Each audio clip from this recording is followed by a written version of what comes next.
I feel like having you on, there's so many things I want to ask you, so I'm going to just rapid fire if you don't mind. Go ahead. Sure. Where did Mad Dog come from?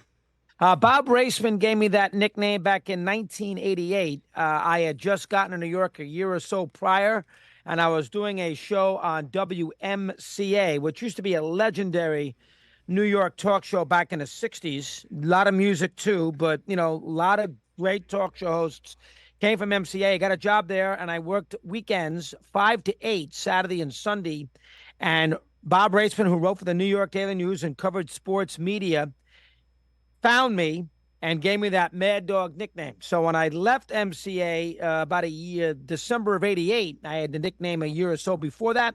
I went to FAN, which had just started, and then all the FAN guys, led by Don Imus, promoted the fact that we have a Mad Dog in the house.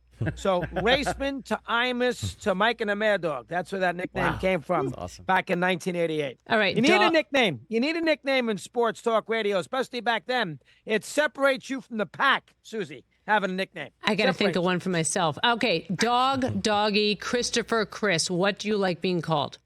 Well, Christopher. Chris, that's my name. So I'll say Christopher. Doggy, I like. Christopher. Dog, I don't. Mad Dog is too official. Doggy, Stephen A. calls me that, so that shows a familiarity to it. Christopher shows a little refinement. Chris is a little too, informal.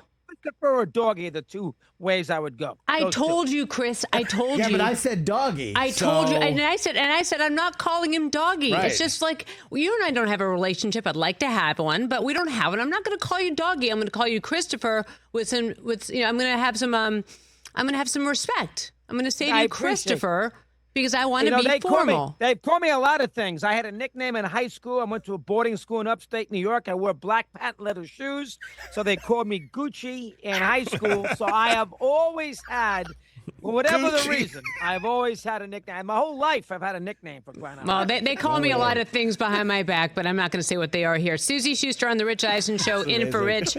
Chris Russo joins us. Christopher Russo joins us, and we're so thrilled to have you. Stephen A. is a very old friend of mine back from the Fox Sports Net days.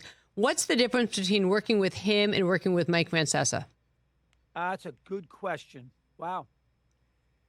That's a very good question. I think Mike is a little more reserved, and I think you have to prove to Mike that you are on Mike's level from a sports perspective.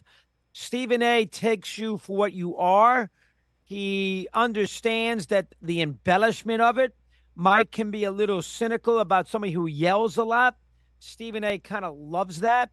So I would think that the enthusiasm level with Stephen A. plays a little better for him than it would for Mike.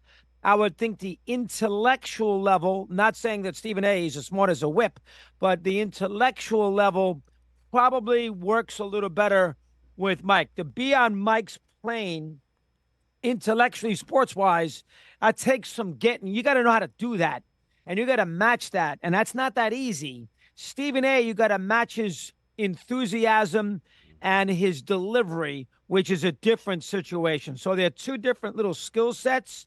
Both are, you can have a lot more thoughtful conversations sometimes with Mike and a lot more enthusiastic conversations sometimes with Stevie A. Catch the Rich Eisen Show every single day on the Roku channel, 12 to 3 Eastern, for free.